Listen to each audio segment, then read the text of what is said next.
the punch shot has been a very useful, versatile shot that golfers have required to be able to use and use properly ever since the game was played on the links of Scotland many hundreds of years ago. So how come that I see golfers constantly making mistakes with this shot, whether they're using it for wind to hit shots into greens, keeping their ball low out of the wind, lower trajectory, lower flight, landing and spinning on the green, or whether they're chipping out of trees like we've set up in this particular situation here.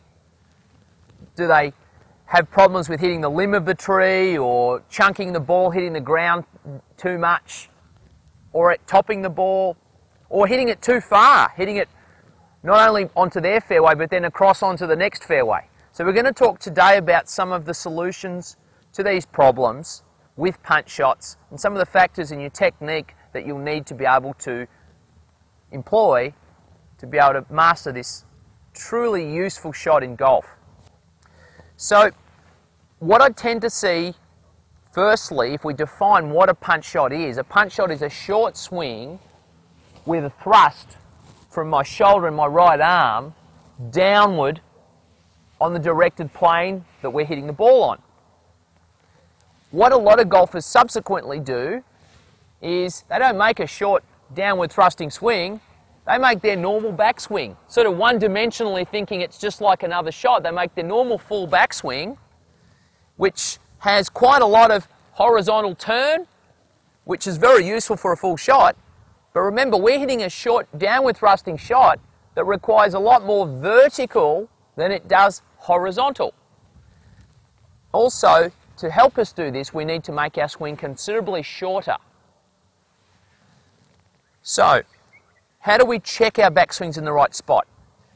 We need to take our setup, allow our right arm to fold vertically, and what you'll see is, without getting into too many static positions, you'll see that I've got a 90-degree angle between my left arm and my club, and my right arm is bent, and it's certainly a little bit more on top than what it would be in a normal swing. It'd be a fraction more underneath.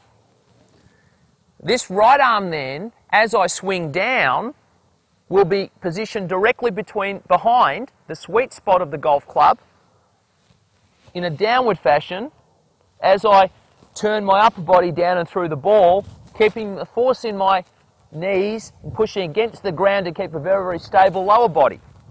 That'll help me control the trajectory and also the downward thrust that we were talking about required for this shot.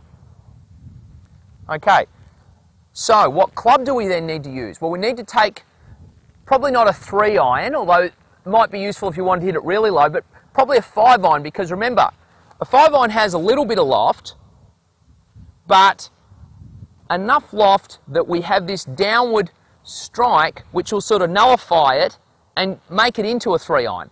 If I take a 3-iron, I'm de-lofting it almost into a 1-iron, which will give us very little elevation. So we want to get some elevation.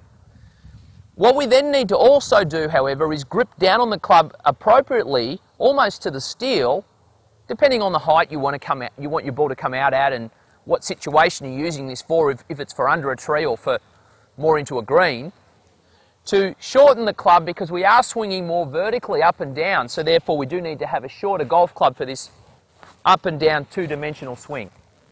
Okay, so they're the factors we need to use. So, what are the mistakes I see people use when they're playing this punch shot in this type of situation?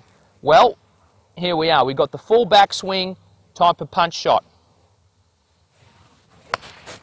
with the sort of slow down movement and limited turn. The ball sort of popped up, and lucky I missed the tree. I kind of half shanked that one, so it was probably would have hit the tree had I hit it slightly better. And then we tend to see also the chunking shot where the golfer doesn't sort of really get enough load in their right arm, and they kind of stop and almost jab at the ball.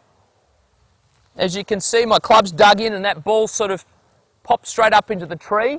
That's way too much divot and certainly not enough body turn. So the way to employ this shot correctly, as I said, rehearse that little backswing for yourself, grip it down on the steel, get that right arm on top enough, still turning that upper body, but feeling like it's a more vertical swing, and keeping that lower body very, very stable, understanding it's a short shot, and punching through. That'll get you through the trees and under the wind and help control the trajectory of your shot in a very useful way.